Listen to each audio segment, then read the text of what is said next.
Hello everybody and welcome back to our PPI video series. Today we're going to be covering exam 3 content. I'm pretty sure this was exam 3 for us. I don't know if they're moving it around this year, but I would assume so still.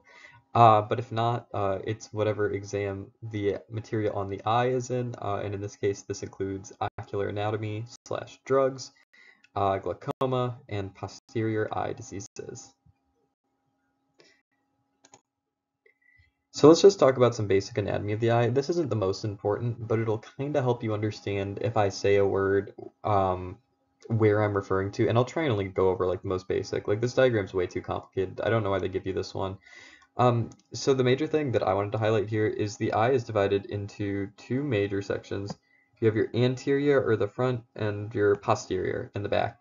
Most of the stuff we care about is usually in the anterior. I guess from probably a more like medical perspective, you might care a little bit more about the posterior, just because that is where like the optic nerve is and where you actually see things.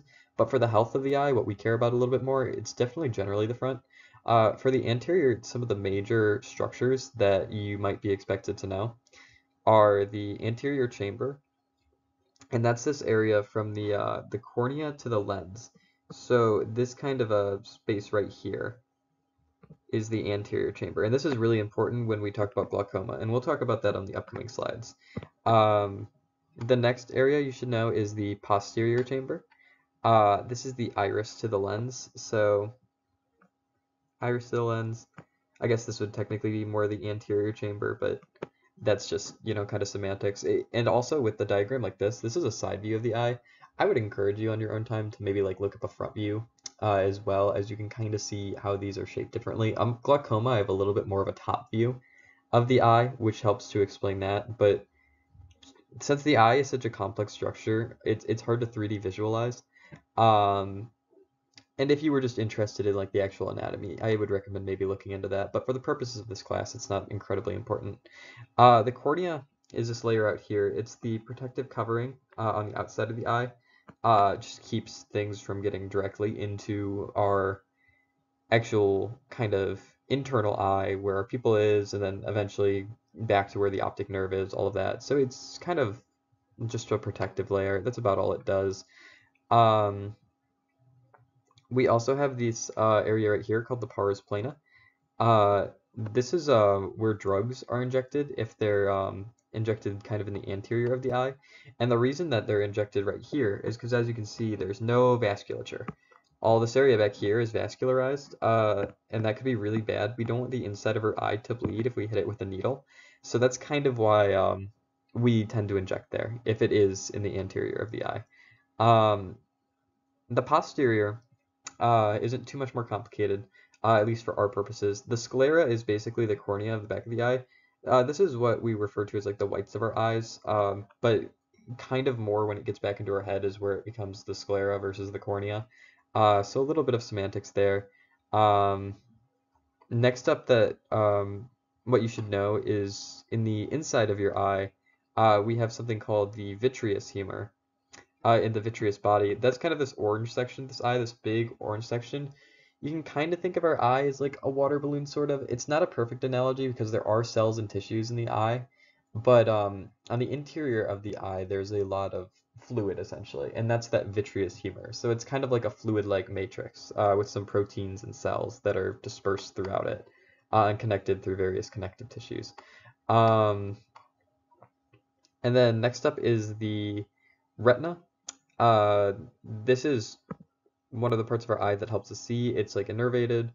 Um, the choroid is this area right outside the retina.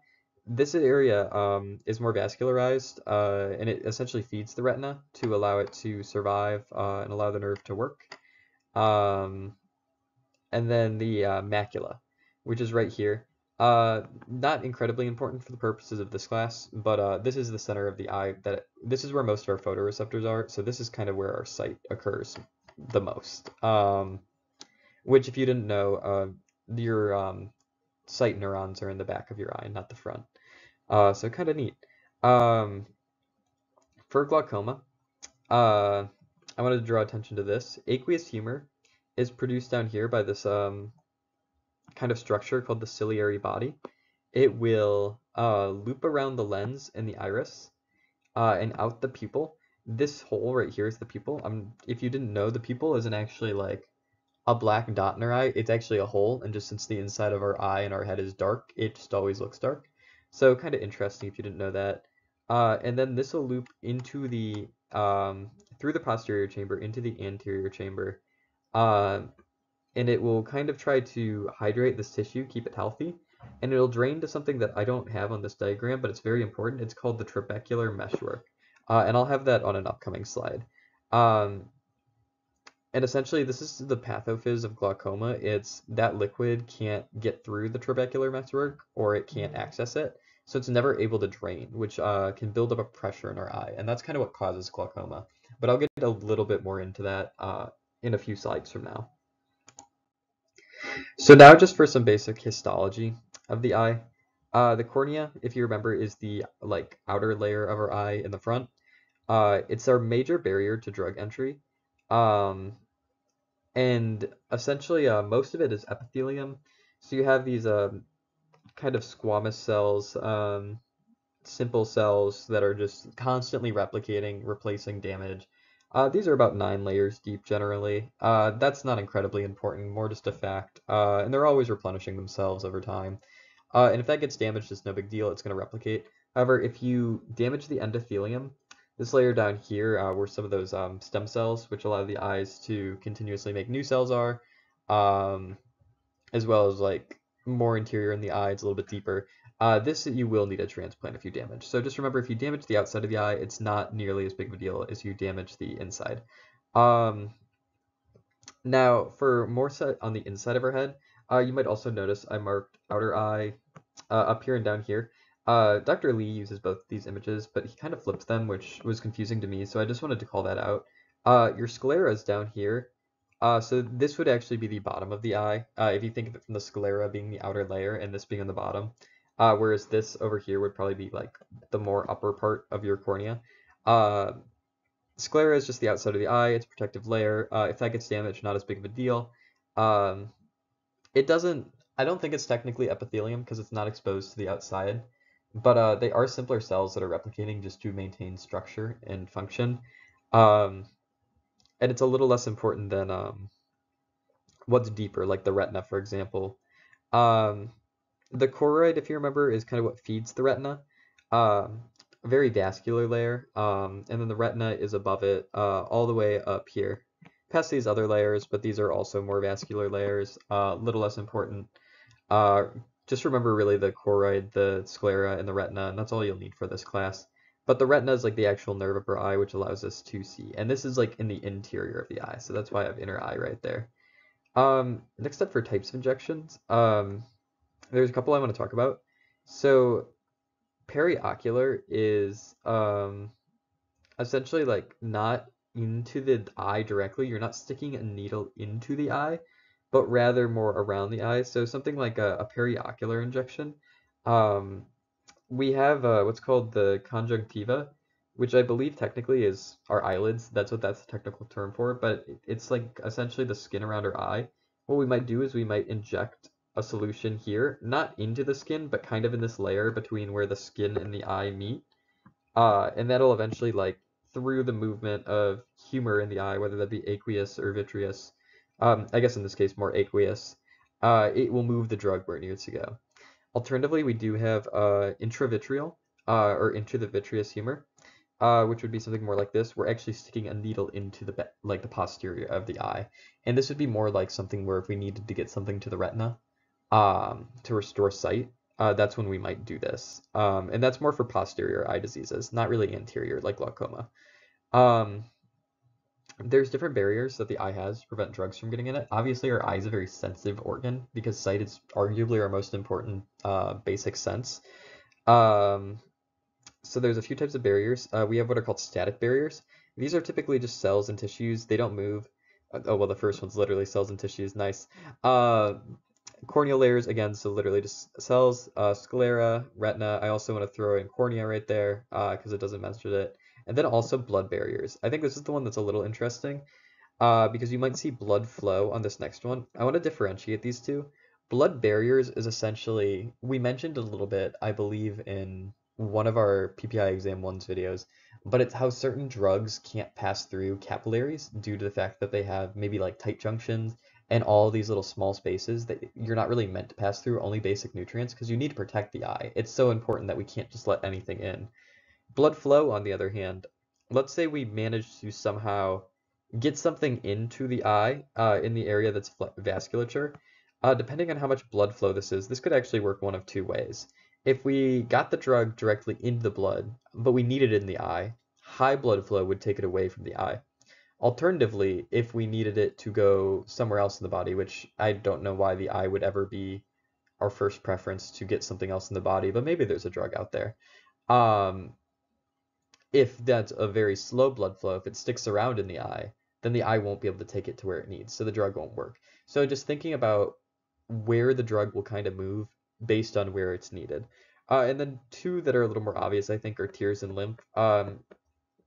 Obviously, like our tears, more of our aqueous humor.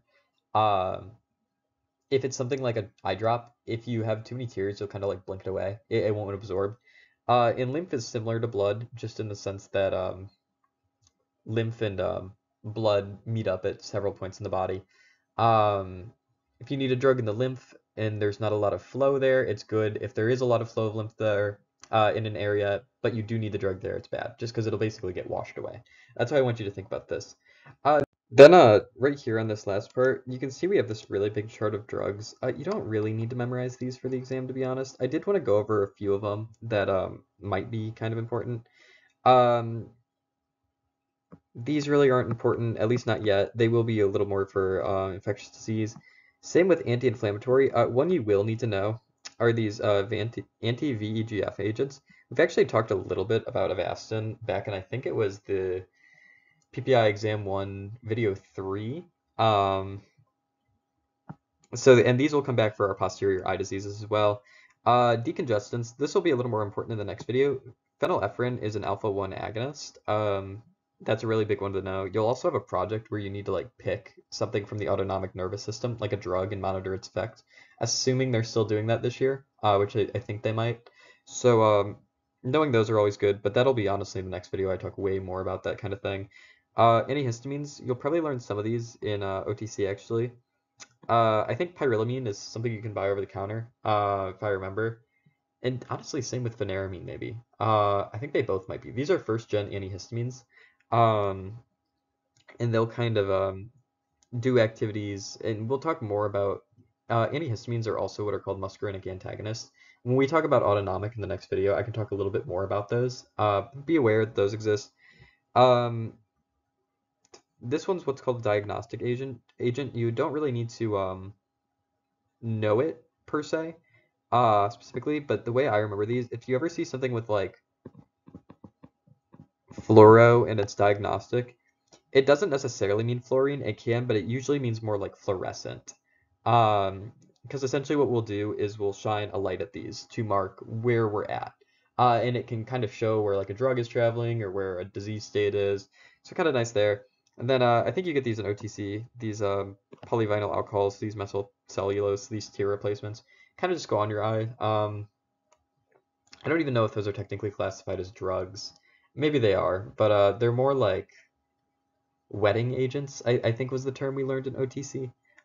So yeah, those aren't super important, but you might see them. So that's just why I wanted to bring it up. So now let's talk a bit about glaucoma. What is glaucoma? There's two types. There's open angle and closed angle. But at a very basic level, all that glaucoma is it's a buildup in pressure from aqueous humor in the eye. Now, why is this a problem? So the average pressure in the eye is 10 to 21. Usually this will definitely be on the lower end, especially in younger people. It'll usually be about 10. If it becomes 15, which will just happen with age, and there might be other risk factors like genetics, um, this is the threshold where you start to see some damage.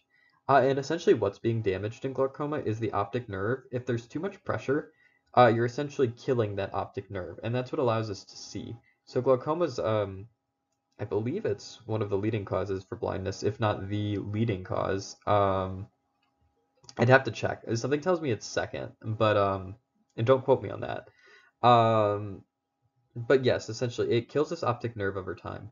Um, and if you're over 40 milligrams of mercury, it damages it rapidly. Like that's something that could take out your vision completely in like a day or two. So definitely don't want to get our patients to this level. What's the pathophys of glaucoma? So we mentioned before that aqueous humor that's produced by the ciliary body. Ideally, all we want it to do is we want it to come from the ciliary body into this area between the lens and the iris, and we want it to flow out into the structure called the trabecular meshwork, which I did mention earlier. I don't think it was on the slide. And normally, in a healthy patient, this will flow just fine out here, and it'll disperse kind of across the front of the eye, so liquid on our eye's surface. Um, Tears might be a bit of an oversimplification, but that's essentially all it is. Um, Now, in open-angle glaucoma, there's no real structural change, at least not with the iris and the lens and the cornea. It might be an obstruction in the trabecular meshwork. Maybe for some reason the protein over there is a little more dense, or maybe there is a little bit of like a change that's kind of preventing uh, the aqueous humor from going through there. But for one reason or another, it can't flow out completely normally. So it gets stuck, but it's never completely blocked. This would be like, let's just say, half flow, right? You can still get some liquid to the surface, but over time, that half flow, the ciliary body isn't going to like necessarily produce less than it's been producing. So that's going to build up over time, and that's going to create some pressure, which can damage the eye or the optic nerve in the long run with that pressure. Closed angle glaucoma is a bit more serious. So it's essentially a couple of things can happen.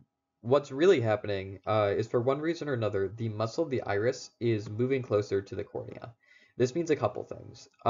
When this muscle stretches, it obviously creates this really narrow angle between the cornea and the iris, which prevents the aqueous humor from reaching the trabecular meshwork as well. Uh, let's say something like, in this case, like 1/5 of the flow. So you've already got pressure there. Additionally, the way our eye is structured is it's structured in such a way that fluid can flow easily. If the iris is bent at this angle, though, if the muscle is contracted for whatever reason, more towards the cornea, our aqueous humor isn't able to flow as well. It might get caught in kind of like a little current behind the iris, which can actually bring even more pressure towards the back of the eye. Because if you remember, the retina is in the optic nerve, or technically all the way like back here. It's just like pressure moves down through the entire eye to bring it there. So this is a stronger pressure close to the retina. So this could be really bad. So generally closed angle is like our much worse glaucoma. It's definitely one we want to treat sooner. Just differentiating them. You won't be asked to like identify which is which on an exam, I don't think, unless they change that this year. But a few facts about each. Open angle is usually slower. It's not painful because nothing's really happening. It's just that pressure isn't, or the aqueous humor isn't flowing out as much. So again, the trabecular meshwork can be obstructed, loss of those cells, like I mentioned, and reduced diameter of the Schlemm's canal. Um, that's actually an area beyond the trabecular meshwork that's also not on this slide, but it's essentially, I believe physiologically where it's located, or anatomically where it's located, is that little pink part to the like, it's the part that's closer to your nose in your eye. I believe that's the exit of the Schlemm's canal, which kind of like makes it so your tears can come out. So if that helps you visualize it a little bit. Um, Closed angle. It's very abrupt, it's painful, and you'll suddenly lose your vision because you have so much pressure out of nowhere. And it's more mechanical because again, it's like the iris both blocking off this area and keeping the aqueous humor in. Um, and yeah, that's just the displacement of the iris. So that's pretty much glaucoma and how it occurs. Um, Generally, a lot of times in practice, I think you're going to see open angle. Closed angle might take like surgery to correct usually, because even though our drugs are good, it's very hard to like move such an intricate muscle so in such a way that we want. And we might have some prevention drugs, but if you see glaucoma drugs in practice, they're almost always for open angle. So just so you know. So for treating glaucomas, there's essentially two ways we can do it. We can decrease the production of that aqueous humor so that pressure never builds up, or we can increase the outflow through the trabecular meshwork. This is a slide I stole from Dr. Godelsky. And I definitely want to clarify here. We're not just increasing outflow of the aqueous humor, we're making sure it can actually go through the trabecular meshwork. Because if we just increase the outflow from the ciliary body, then we'd be making pressure even worse. So how do we do that? The way I remember this is back map. I made a Quizlet for you guys of just some of the basic drug classes and kind of what they're in, like out of these two categories. So like this is the back category, this is the map category. Um, just three classes of drugs for each. Pretty basic. You guys haven't really had to learn drugs yet in PPI. Maybe like a few single examples. This is really the first time you're learning class. And really for this exam, this is like the only exam to like expect you to memorize drug classes more or less. Immunology maybe a little bit, but this is like kind of like almost the closest you get to therapeutics before being in therapeutics. So it's a little basic, but I would really encourage you to study those Quizlets and learn these drug classes, especially the drug endings, because these will come back. Especially in the next video when we talk about autonomic. You'll see a lot of these again. So first off, we have beta antagonist. If you don't know what that term means yet, I'll explain it a little more in the next video. But the two agents we have are timolol and levobunilol. And essentially how these do work is they decrease secretion of aqueous humor. So again, that goes right with decreasing production. Um, a side effect they might have is over time they may become desensitized. They may not work as well, so you might need to up dose if you observe more pressure. But these are your first line therapy for decreasing outflow. So definitely no beta antagonist. Next up, alpha-2 agonist, bromotidine, aproclonidine. These will constrict vessels in the eye, which will kind of lead to a cascade and decrease aqueous humor. So you just have less of it in general. These are pretty decent agents. You'll probably see clonidine as well. Not on this exam, but like in practice, that's probably the one you'll see the most. Um, Last step for decreasing production is carbonic anhydrase inhibitors. These are drugs that end with zolamide. Uh, these will inhibit the first step in aqueous humor production, the pathway that kind of allows it to happen. Uh, these are pretty terrible drugs, though, at least for this, because they have so many side effects and affect so many other parts of the body. Um, and things like this can include renal failure and COPD, both of which you'll learn more about in like your therapeutics. Just know for now, though, it's basically just like kidney failure and lung failure.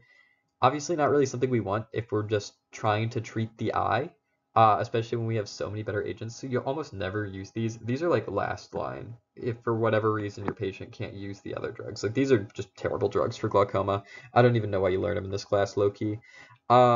Next up for increasing outflow through the trabecular meshwork, we have muscarinic agonist.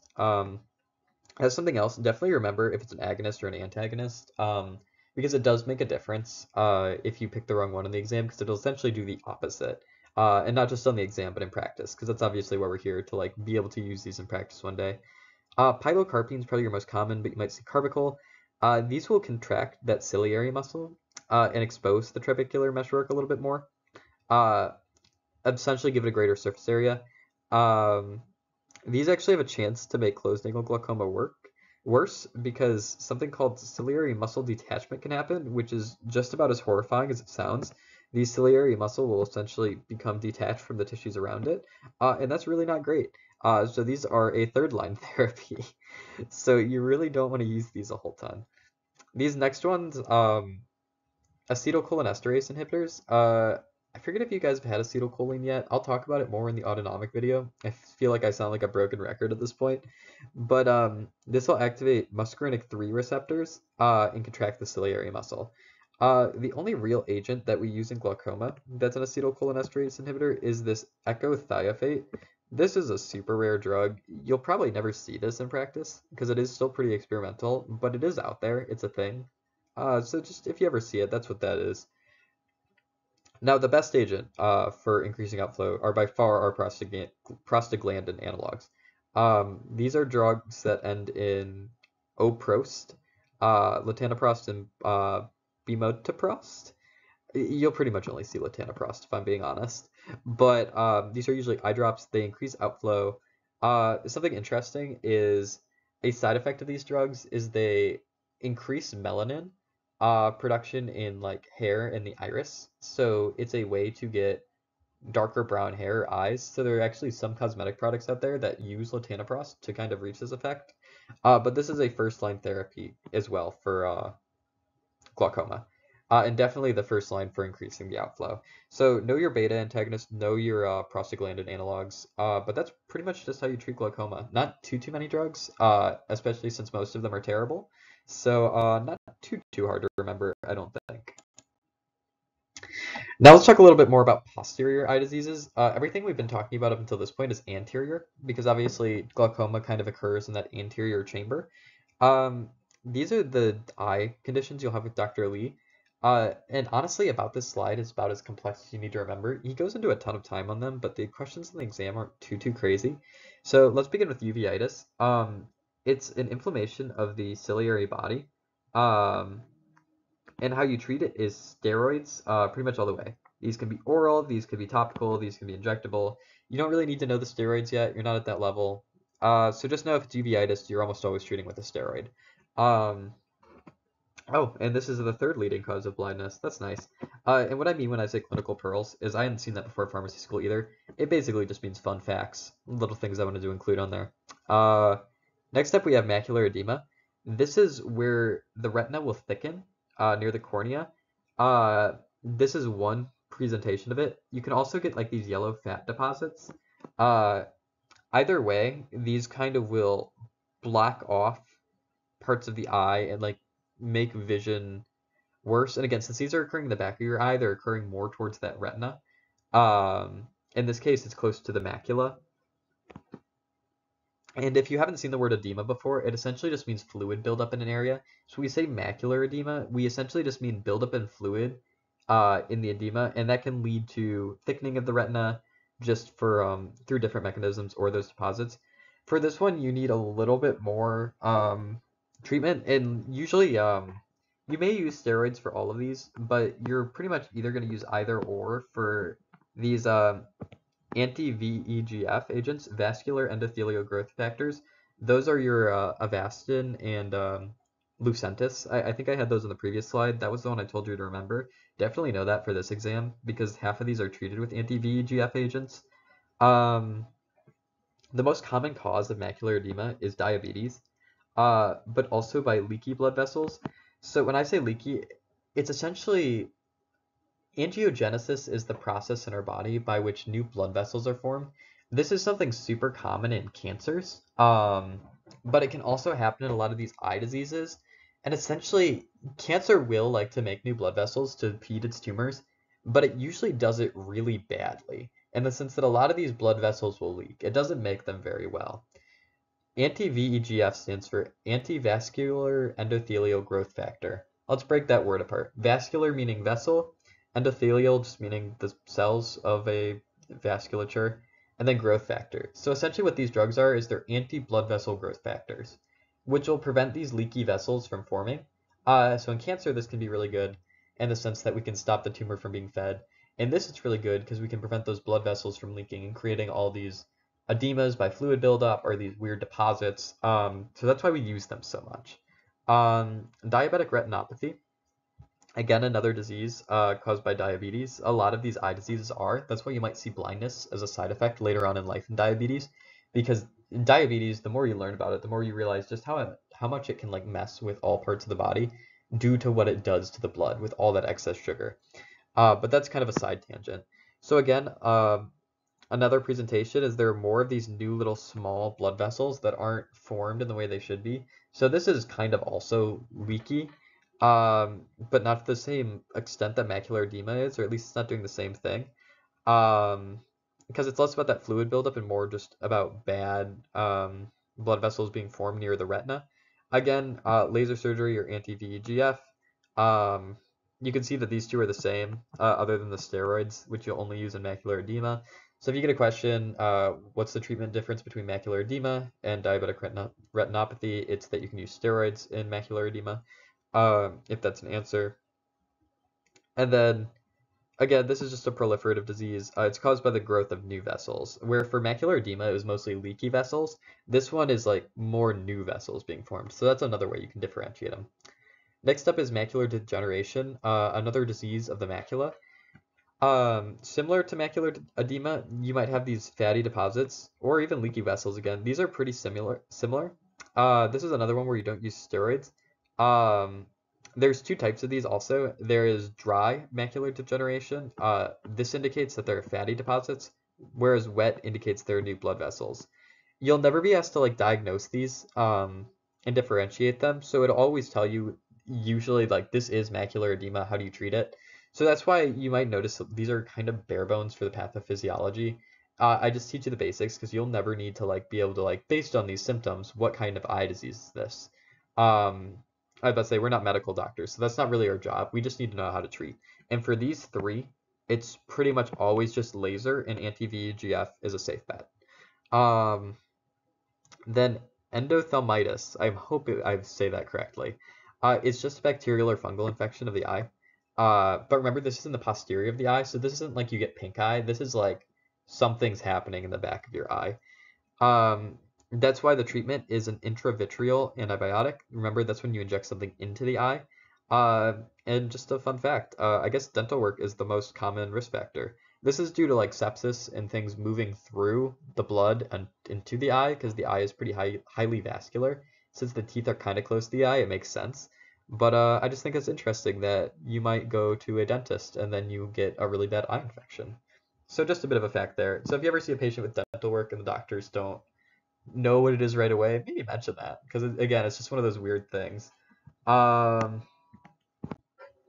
Finally, let's talk about just some different kind of eye technologies. Or first, I'll talk about absorption actually. We talked about this a little bit with the static and dynamic barriers. Um, I'll go through this chart very briefly. High tear volume means drugs get turned over more. If you cry more, you're crying out more drug. Kind of makes sense. The more you blink, the more drug will get like washed away by tears. Makes sense. pH of tears can affect absorption. Talked a little bit about that in my first PPI video, I think it was with absorption, how certain drugs are absorbed better if they're non-ionized. However, the pH range of the eye is so low, that's never really going to affect most drugs. Osmolarity of the tears doesn't really affect it too much. Uh, Corneal thickness and diameter. The thicker something is, the harder it is for a drug to pass through it. The more diameter there is, the more surface area there is, the easier there is for a drug to pass through it. The aqueous volume humor, if there's more places for a drug to go, it'll go there more. More turnover means drug is moved out of the eye more. Boom. Not super important, kind of common sense. I feel like most of those are pretty easy to reason out. If not, maybe go back to my absorption video. I went a lot more in depth on things like that in that video. So hopefully that'll help. So some eye technologies that have been invented. I don't know if you'll get asked these specifically on the exam. I think maybe we got asked like one or two, so I just wanted to go over them all very briefly. There's technology that was invented in the 70s called Ocucert. It's essentially just a little like I don't want to call it a paper disc, but that's always what I think of when I think of it. Just with a drug on it. And it's kind of like injected under the lower eyelid. Um, or not injected, but inserted under the lower eyelid. And this was for glaucoma. It released pilocarpine, which if you remember isn't a very great drug. But this was the 70s. We didn't have many better options then, but now we have some newer agents. Um, like I mentioned before, the most effective way to apply a drug posteriorly to the eye is intravitreal injection.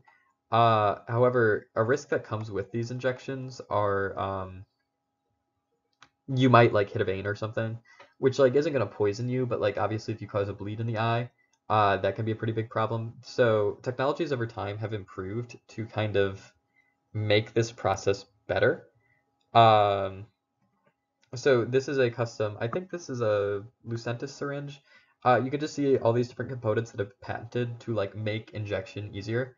Um, Also, use of steroids in the eye. I know we've been talking a little bit about steroids, mostly for like uveitis.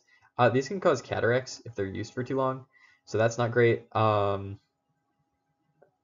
Something about anti-VEGF. antibodies, these drugs, is that while some of these like drug injections, these intravitreal injections need to be like done maybe once a day, once a day might be a little too generous, like once weekly. These agents are really nice because they only need to be dosed once a month. So patients can go in for a checkup. They only need to do this like 12 times a year. So this can really help them if they have these like essentially in some cases chronic eye disease. Um, Another thing I forgot to mention about the syringe for Lucentis is the fact that this has a locking mechanism uh, to kind of prevent drug from like going or prevent it from pulling in any air when it gets removed. So you're not removing fluid from the eye, you're not causing any damage to the structures around it. So that's pretty good. Another benefit to the syringes. Something else is there's like port delivery systems that are refillable. Um, and this occurs for I believe Avastin. This is their patent. These are like little chambers that are in your eye that will release drug over time. You can essentially refill those, deliver the drug into those, and they'll release over time, making you have to inject drug even less, which is obviously like beneficial. You just obviously have to have this invasive device in your eye. Um, I've talked a little bit about Avastin in this video. Essentially, Avastin and Lucentis. I don't think there's actually an E in that one. I think it's LU Lucentis. These are just the brand names. These are both monoclonal antibodies. Um, Avastin is typically used as a colon cancer drug. However, it has been used in the eye because, again, like it's an anti-VEGF agent useful in both cancer because cancer tries to make those new blood vessels with the tumors, like I mentioned. Also useful in the eye, just with these diseases. And it's used off-label because it's about 100 times cheaper than Lucentis. And we were actually given a question on this, which surprised me. So don't get that wrong like I did. Know that Avastin is cheaper than Lucentis.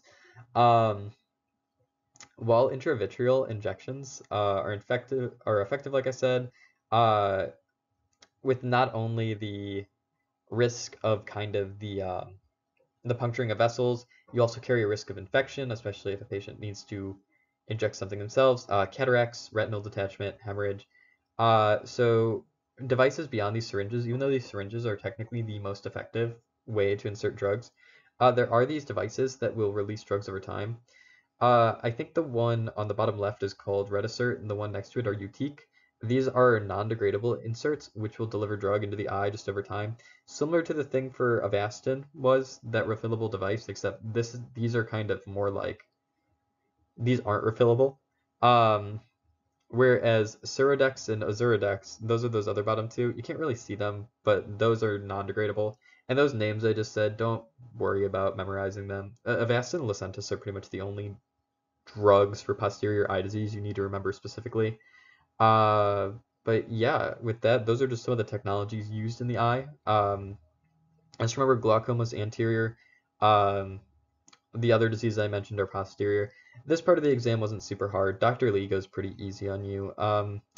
What I will say is Dr. Lee, kind of a test taking strategy. He will always give you 5 multiple choice question options. He'll have an A, B, C, and an A, B, C, and then his other 2 answers, it will always be A and C together, or A, B, and C.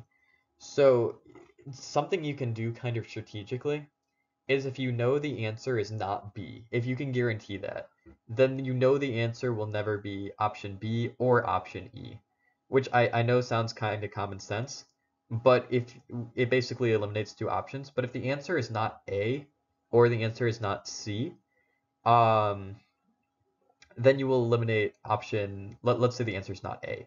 You'll eliminate option A, option D, and option E.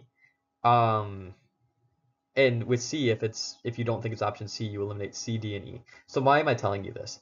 Statistically, if you have no idea what an answer is, picking B is always your safest bet because if it's not A and it's not C, you will automatically eliminate 60% of the answers. Whereas if you aren't sure if it's B, you only eliminate 40%. I mean, Dr. Lee's questions will always be like that. It'll be like that in this class, and it'll be like that in Fundamentals of Pharmaceutics, and he never changes up. I think the answer is A and C. are the two he picks. But if let's say it's A and B instead, then you always pick C. Basically, pick the one that's represented the least because your odds of getting the right answer are always higher. But yeah, with that, that's pretty much everything I have on the eye. Good luck, and I'll see you in the next video.